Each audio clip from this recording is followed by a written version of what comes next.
श्री जगदीश प्रसाद गुप्ता छत्तीसगढ़ शासन में chief engineer के पद से रिटायर होने के बाद श्री द्वारिका महाराज स्मृति न्यास के तत्वाधान में श्री द्वारकाधीश एवं बागेश्वर महादेव मंदिर का वर्ष 2005 में अपने पुत्रों इंजीनियर कुंजन गुप्ता एवं इंजीनियर भुवन गुप्ता के सहयोग से अवंती विहार रायपुर छत्तीसगढ़ में निर्माण करवाया। श्रीमद् भागवत कथा, राम कथा, गीता तत्व, वेदांत आदि के तात्पर्य को व्यासपीठ से कहने के कारण संतों द्वारा इन्हें आचार्य श्री जगदीश भी कहा जाता है। अपना संपूर्ण जीवन परमात्मा की सेवा में दिया। उन्होंने परमात्मा भगवान श्री द्वारिकाधीश के दिव्य गुणों और कर्मों को लेकर अभी तक 15 ग्रंथ लिखे हैं, जिन ग्रंथों को भारतवर्ष के जगत गुरु और महापुरुष संतों के द्वारा आशीर्वाद प्राप्त हुआ है। उनके ग्रंथ श्वेताश्वत रूपनिषद, सरलतम बोध के प्रथम विचार, जीवात्मा और प्रकृति के शासक परमात्मा का उद्बोधन सुन रहे हैं आप। श्वेताश्वत रूपनिषद, सरलतम बोध का उद्बोधन सुन रहे हैं आप। जय जय श्री राधे, जय जय श्री श्याम। अतः जिज्ञासुओं को लगा कि वे लोग विचार करेंगे वास्तव में कारण कौन है। काल, स्वभाव, नियति, भवितव्यता, पंच महाभूत, ये सब जड़ पदार्थ है। काल जड़ है, स्वभाव जड़ है, जड़ से इसकी उत्पत्ति हो रही स्वभाव की। नियति जड़ है, पंचमहाभूत जड़ है। ये सब मिल जाएं तो भी जगत नहीं बना सकते। अपन देखा है इसको। सब देवता भी मिलके जो है नहीं बना सके भगवान हिरण्यमय के रहने के लिए। वह संसार नहीं बना सके, भगवान को उसमें प्रवेश करना पड़ा। सब विरोधी स्वभाव के थे। वही सब बातें इस ढंग से कही जा रही। जो भागवत में प्रथम द्वितीय स्कंद में जो प्रश्न खड़े किए गए वो सब यहाँ इस प्रकार से खड़े किए जा रहे हैं, क्योंकि इनमें स्वतंत्र कर्म करने की शक्ति नहीं है। सब जड़ पदार्थ में सब चेतन के अधीन है।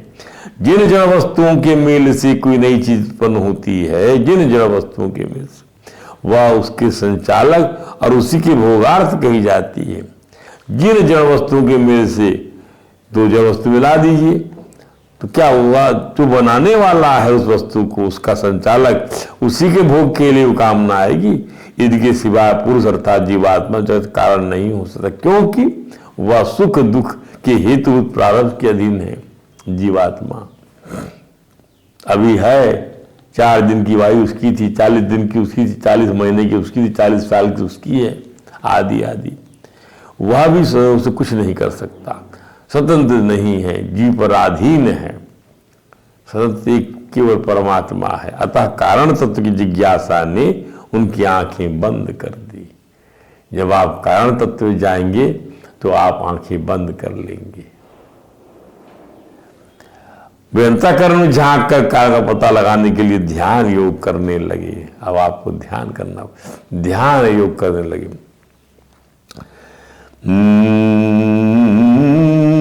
ते ध्यान योगानुगता, ध्यान योग अंतःकरण में झांक दे। आपश्यन देखा क्या, देवात्म शक्ति स्वगुण निगूढ़ा। देवात्म शक्ति, देवा स्वगुण निगूढ़ा, देव की शक्ति को, परमात्मा की अचिंत्य शक्ति का साक्षात्कार किया,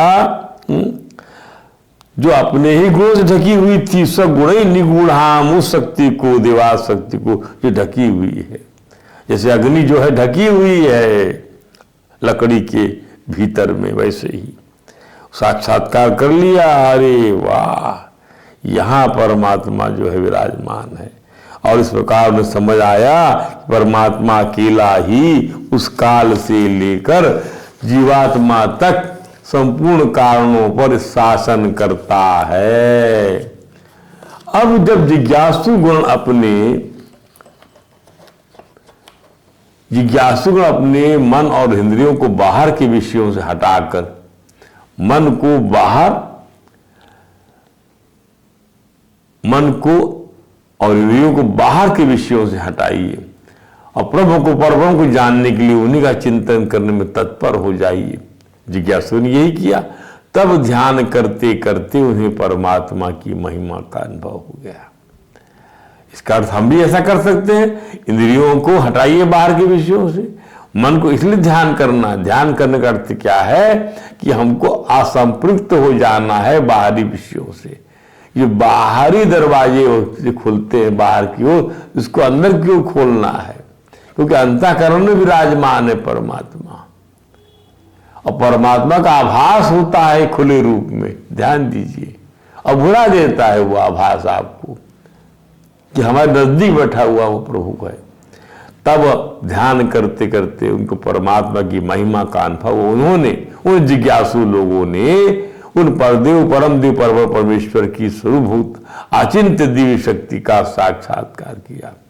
वह शक्ति अपने ही गुणों से सत्य रज और तम से ढकी हुई थी, जो देखने में त्रिगुणमयी प्रतीत होती थी। ध्यान कर रहे हैं वो लोग, परंतु वास्तव में तीनों गुणों से परे थी वो शक्ति। ढकी हुई लगती थी पर उससे परे, जैसे अग्नि परे है। बीजांकुरवत देहादि व्यतिरिक्तो यथा अनलाः, ये सभी उन्हीं की। तो ध्यान योग से परमात्मा ने ही इन्हें अनुभव कराया, परमात्मा ही कराएगा अनुभव कि काल से लेकर आत्मा तक के स्वामी परमात्मा है। ये सभी उन्हीं की आज्ञा और प्रेरणा पाकर, जिनकी उस शक्ति के किसी एक अंश को लेकर अपने अपने कार्य करने में समर्थ होते हैं, वे एक सर्वशक्तिमान परमेश्वरी जगत के कारण है। ध्यान दीजिए, ये बात समझ में ध्यान करने से आगे कब ध्यान किया और अपने मन और इंद्रियों को बाहरी विषयों से हटाया, तभी न लिखा मंत्र में ध्यानानुगता अपश्यन देवाल शक्ति स्वगुणई निगूढ़ाम। उस शक्ति के दर्शन की पर वो ढकी हुई थी अपने ही गुणों से, अपनी ही प्रकृति से, सतरज और तम से।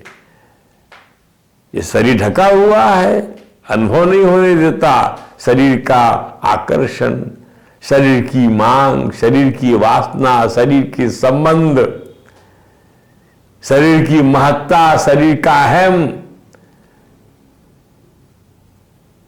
शरीर की जड़ता, शरीर का मोह, शरीर का अभिमान, शरीर का लोभ, शरीर का मोह, इससे जुड़ी हुई जितनी अन्य जितनी वस्तुएं हैं वो आपको बोध नहीं होने देती उस देवा शक्ति का।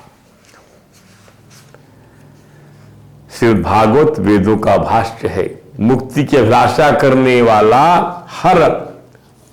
हर व्यक्ति जो मरणासन मृत्यमान जो मरने वाला है और मुक्ति की अभिलाषा करता है, उसको इसी प्रकार से प्रश्न करना चाहिए। और इसकी लोग सोचते हैं हम क्या करें बुढ़ापे में, हम क्या करें, कहाँ जाएं, कितना टीवी देखें।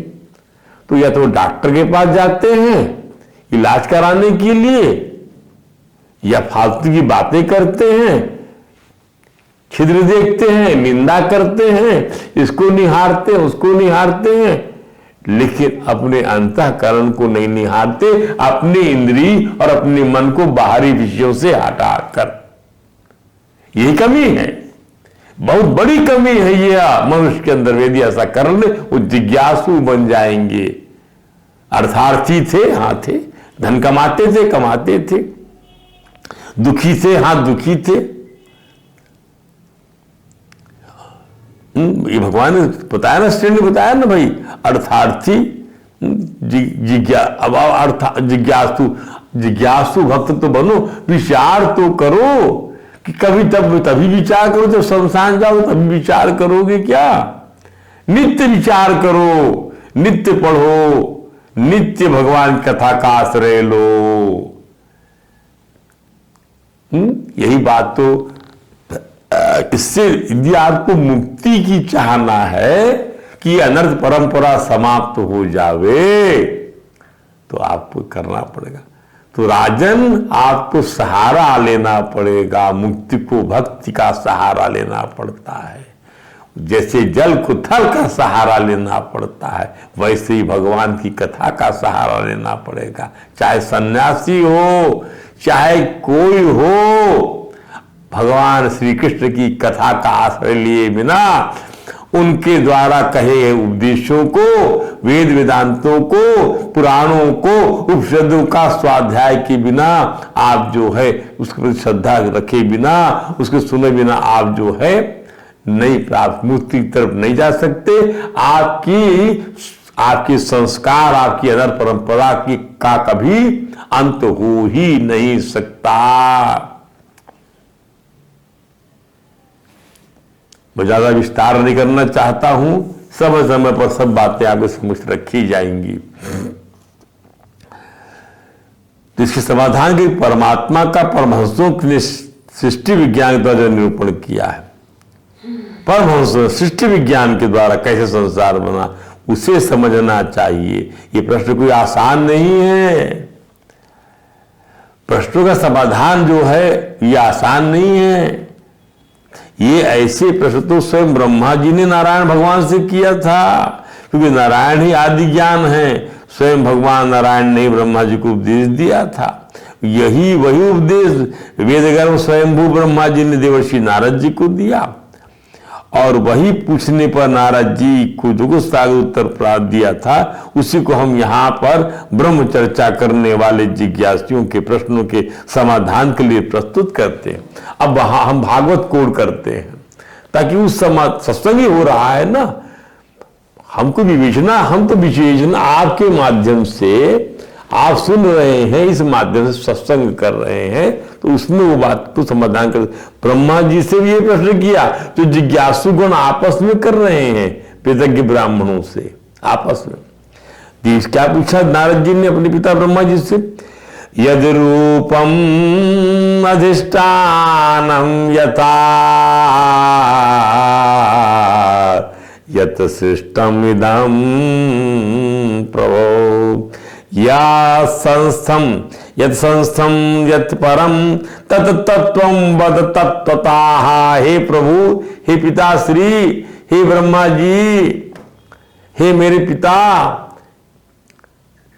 क्या यद रूपम अधिष्ठानम यथा, इस संसार का लक्षण क्या है, इसका निर्माण किसने किया, यद सिस्टम कैसे बना है, ये सिस्टम इदम प्रभो किसने किया, इसका निर्माण, इसका प्रलय किसमें होता है, यद संस्थम यद परम किसमें चला जाता है, किसके अधीन है, यद अधिष्ठानम, और वास्तव में क्या वस्तु है, यद संस्थम यद परम तत् तत्वम, उस तत्व को आप मुझे बतलाइए। तो ब्रह्मा जी ने कहा, सम्यक कारुण कस्येदम वस्ते विचिकित्सितम, तुम्हारी तमाम शंकाओं का जवाब, तुमने जीवों के प्रति करुणा के भाव से, सम्यक कारुणकस्य इदम, सम्यक जीवों के प्रति करुणा के, तो इस सत्संग चर्चा जीवों के प्रति कारुणिक भाव से की जाती है। करुणा बस, भैया आओ आचमन कर लो, भैया गंगा रूपी कथा का अमृत पान कर लो। समय कितना बचा है, आप संसारिक गतिविधि से लिप्त होने के लिए क्यों चेष्टा कर रहे हो? जितने गतिविधि आपने 70-75 साल में जो कर लिया, क्या कम नहीं है क्या? तो बेटा नारद, तुमने जो प्रश्न किया है जीवों पर करुणा करने के भाव से किया, क्योंकि इससे भगवान के गुणों का वर्णन करने की प्रेरणा मुझे प्राप्त, भगवान के गुणों का ही वर्णन करना पड़ेगा। ध्यान दीजिए, सत रज और तम को जो से ढका हुआ जो है, जो ढकी हुई है, जो ज्ञान ढका हुआ है, यह तत्व ढका हुआ है, उसको हटाना पड़ेगा। ब्रह्मा जी ने स्वयं प्रकाश भगवान वासुदेव की आराधना करना पड़ेगा, क्योंकि वे स्वयं भी उन्हीं जगत गुरु के दिव्य प्रकाश से प्रकाशित होकर संसार की रचना। आप कुछ भी करना चाहें, संसार की रचना तो एक बड़ा विषय बन जाता है। कुछ छोटी सी बात भी करना चाहें, बनाना चाहें, बिगाड़ना चाहें, ये सब संसार है, तो भी आपको भगवान की प्रार्थना तो करना पड़ेगा। क्योंकि भगवान की माया से मोहित होकर लोग ब्रह्मा जी को जगत का रचयिता मानते हैं, उन्हीं का ध्यान कर ब्रह्मा जी भगवान का ध्यान करते हैं। और ब्रह्मा जी कहते हैं क्या भागवत में, विलज्यमानया यस्या स्थातुम् इच्छापथे मुयाम्। लजाती है वो माया, खड़ी होने के लिए ठहर नहीं पाती। स्थातुम विलज्यमानया स्थातुम इच्छा पथे अमुया, वो दूर से भाग जाती है यह माया। तो विमोहिता विकथ्यन्ते मामामिति दुधिया, परंतु संसार के अज्ञानी जन विमोहिता, जितने भी मोहित लोग संसार के ज्ञानी विकथ्यन्ते, क्या कहते उसी से मोहित कहते ये मैं हूं या मेरा, मम अहम इति दुर्धिया, इस प्रकार बकते रहते हैं, बकवास करते रहते हैं। बताओ, जो माया, जो वृत्ति मैं और मेरापन भगवान के सामने ठहर नहीं पाता। तुम्हारा है ये? हाँ मेरा है। अच्छा, तुम्हारा कैसे? मैंने कमाया। अच्छा, तुमने कैसे कमाया? परिश्रम से कमाया। अच्छा, परिश्रम करने की शक्ति तुम कहां से मिली? पढ़े लिखे? हाँ पढ़े लिखे। किसने पढ़ाया? पिताजी ने पढ़ाया।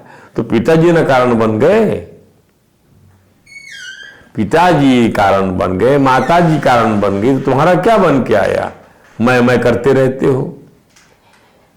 पिताजी से पूछो तुमने कैसे कमाया? बोले मेरे पिताजी ने मुझे बुलाया। तो वो पिताजी का, तो ऐसे करते करते ये बात परम पिता तक पहुंच जाएगी। तो फिर मैं और मेरा कैसा? ध्यान दीजिए। तो विलज्यमानया यस्य, जिसके सामने माया ठहरने में लजाती है, मैं और मेरा नहीं चल पाता जिसके सामने में, मैं और मूड तोड़ तय माया। भगवान राम ने ये तो कहा, परंतु संसार के अज्ञानी जन उसी से मोहित होकर गया मैं और मेरा, इस प्रकार बकते रहते। दुर्धिया द्रव्यम कर्म चा कालस्य स्वभावो जीव एव चा। भगवत स्वरूप नारद वासुदेवात् परो ब्रह्मत्र, ब्रह्मन वासुदेवात् परो ब्रह्मन चान्यो अर्थो अस्ति तत्वता। यह मैं हूं, यह मेरा है, इस प्रकार भक्ति रहते लोग। परंतु भगवत, हे नारद तुम भगवत स्वरूप हो। क्या हो तुम? ब्रह्मन, भगवत स्वरूप। द्रव्य, काल और कर्म और स्वभाव और जीव वास्तव में भगवान से भिन्न दूसरी कोई वस्तु नहीं है। वासुदेवात् परो ब्रह्मन न चान्यो, ये सब वासुदेव है, ये ब्रह्म ज्ञान है। यही भागवत में आखिरी में यही समझाया भगवान सुखदेव ने राजा परीक्षित को, राजन दसंतम तक्षकम पादम ले लिहानई विषाननई ना द्रक्षसी देहम चा विश्वम चा पृथकात्मना। ये शरीर, ये सांस, ये मरना, ये जीना, कोई चीज अलग नहीं पाओगे, सब वासुदेव ही वासुदेव पाओगे।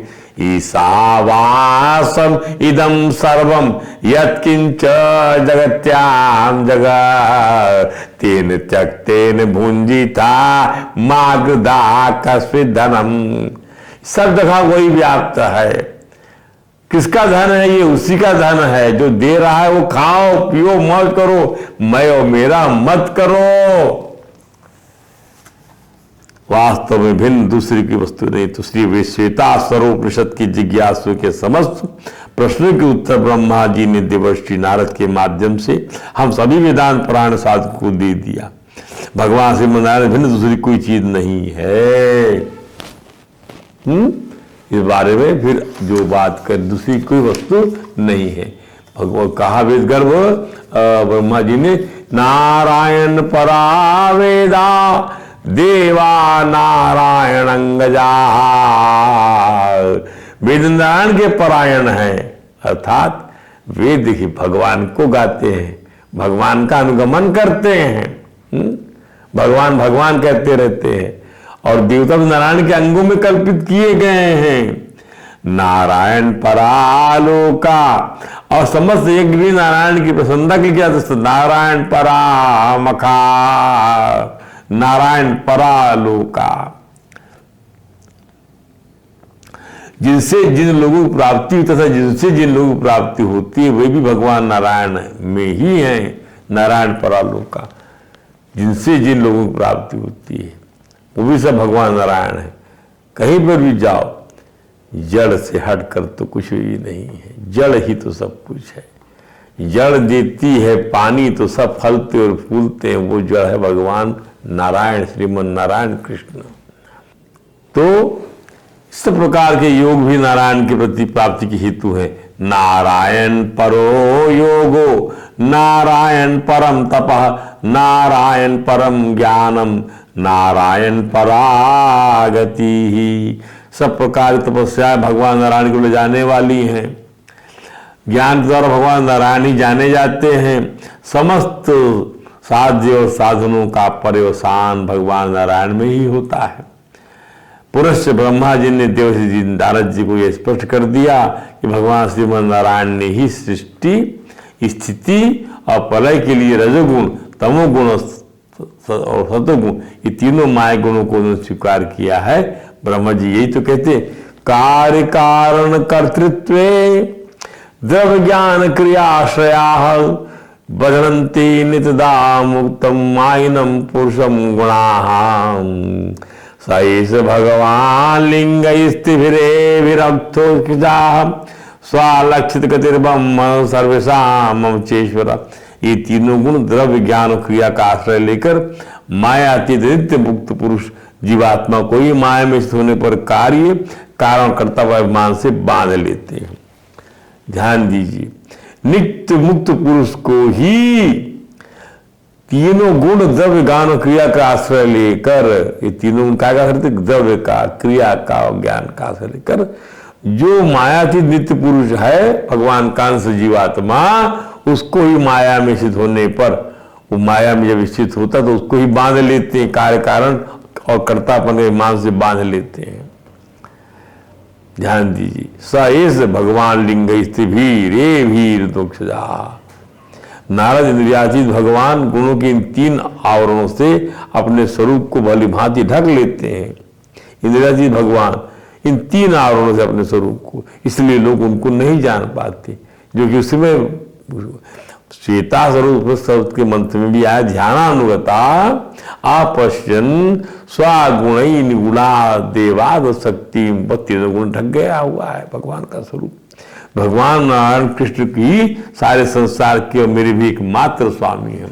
श्रीमद् भागवत में ब्रह्मा जी के द्वारा सृष्टि निर्माण विषय पर देवर्षि नारद को दिए गए उस उपदेश के प्रकाश में श्वेता स्वरूप उपनिषद के मंत्रों की और विस्तृत विवेचना नहीं करते, क्योंकि अगले सभी मंत्र इन्हीं प्रश्न के उत्तर प्रकट करेंगे। हाँ, ब्रह्मसूत्र भगवान व्यास जी के कहे हुए को कहना चाहते हैं, रचनानुपत्तेशस्त नानुमानम। क्या अर्थ है इसका? जो केवल अनुमान है वह प्रधान जगत का कारण सिद्ध नहीं हो सकता, न अनुमानम। रचनानुपत्ति है, रचनानुपत्ति, क्योंकि उसके द्वारा ना वह रचना संभव नहीं है। जो केवल अनुमान है, ब्रह्मसूत्र कहता है ब्रह्म दर्शन, वह प्रधान जगत का कार्य सिद्ध नहीं हो सकता, क्योंकि उसके द्वारा ना वह रचना संभव नहीं है, जो कि अनुमान है प्रधान। अब इसको समझिए, व्याख्या मत सांख्य मत वालों के द्वारा वर्णित प्रधान या प्रमाण प्रकृति को जगत कारण नहीं कहा जा सकता। ब्रह्मसूत्र का कहना है कि अनुमान से सिद्ध जो प्रकृति है, अनुमान से ऐसा है, ये ऐसा है, ये ऐसा अनुमान करते, इसका कारण यह, इसका कारण यह, इसका कारण यह, ये अनुमान से सिद्ध जो प्रकृति है जगत कारण नहीं बन सकती, नहीं बन सकती। प्रकृति चेतन नहीं, जड़ है। जड़ प्रकृति में रचना करने का अथवा सुव्यवस्था का ज्ञान नहीं है। सुव्यवस्था का ज्ञान, जड़ प्रकृति का ज्ञान नहीं होगा सुव्यवस्था का। कब कहाँ किस वस्तु की आवश्यकता है, इस बात का विचार जड़ प्रकृति नहीं कर सकती। अतः उसके माध्यम से ऐसी विशिष्ट रचना नहीं प्रस्तुत की जा सकती जिससे किसी की आवश्यकता पूर्ण हो सके। वाह क्या बात है! जिससे चेतनकर्ता की प्रेरणा के बिना जड़ वस्तु स्वयं कुछ करने में समर्थ ही नहीं है। इसलिए परमात्मा के पास जाना पड़ता है कि प्रकृति नहीं कर पा रही, पानी नहीं बरस रहा है। अब पानी बरस भी गया तो पैदावार ढंग से नहीं हो पा रही है, तो परमात्मा से प्रार्थना करना, जुगत करना, प्रयत्न करना, लगातार ये प्रक्रिया चलते रहती है। चेतनकर्ता की प्रेरणा के बिना जड़ वस्तु स्वयं कुछ करने में समर्थ भी नहीं है। जैसे जड़ रूप ईंट किसी भवन के निर्माण में दीवार में लगाई हो जाती है, पर वह ईंट चिनाई का कार्य नहीं कर सकती, उसको चिनने वाला कारीगर चाहिए, चेतन रूप बुद्धि युक्त वाला। इस लकड़ी के घोड़े को सुख दुख का व्याप्त नहीं होता, क्योंकि सुख दुख का व्याप्त होना तो अनुभूति का विषय है, और वह अनुभूति तो केवल जीवतेन जीव को ही हो सकती है। इस प्रकार मिट्टी, पत्थर, लकड़ी आदि जड़ पदार्थों में अपने आप रचना करने की कोई क्षमता नहीं, कोई सामर्थ्य नहीं, कोई शक्ति नहीं है। न वे अपने आप रचना करते दिखे जाते हैं, न उनमें संवेदात्मक अनुभूति पाई जाती है। अतः सिद्ध नहीं होता जड़ प्रधान अर्थात प्रकृति विचित्र जगत का सृष्टि का कारण है। तो ये कह दिया रचना अनुपत्ते च न अनुमानम। तो फिर कौन है वह सृष्टि जिसने को बनाया, जिसने सृष्टि को, किसी द्वारा हमें जीवन मिला है? जीवाम के, अरे वही तो है क्षण क्षण हमें सांस देगा, हवा देता है, शरीर में घूमने फिरने के लिए ऐसा अवकाश बना दिया है कि सांस भीतर जाकर घूमकर बाहर आ जाती है। जीवाम के, हम लोग किसके द्वारा जीवित हैं? बिना चेतन के पसीन क्या कर लेगी? बड़े बड़े यंत्र को चलाने वाला चेतन मस्तिष्क ना हो तो इन्हें बनावे कौन और इसका उपयोग करे कौन? बिना चेतन के जड़ क्या करेगा? भला निर्जीव भी कोई व्यवहार कर सकता है क्या? कौन है जो फलों में रस डालता है? कौन है जो व्यवस्था पूर्वक सभी को भोजन, निद्रा, कार्य आदि की व्यवस्था करता है? इन सब बातों पर और कल विस्तार से विचार करेंगे। आज यही प्रवचन को विश्राम देती है। बोलिए वृंदावन बिहारी लाल की जय। हरे राम राम राम हरे हरे, हरे कृष्ण कृष्ण कृष्ण हरे हरे।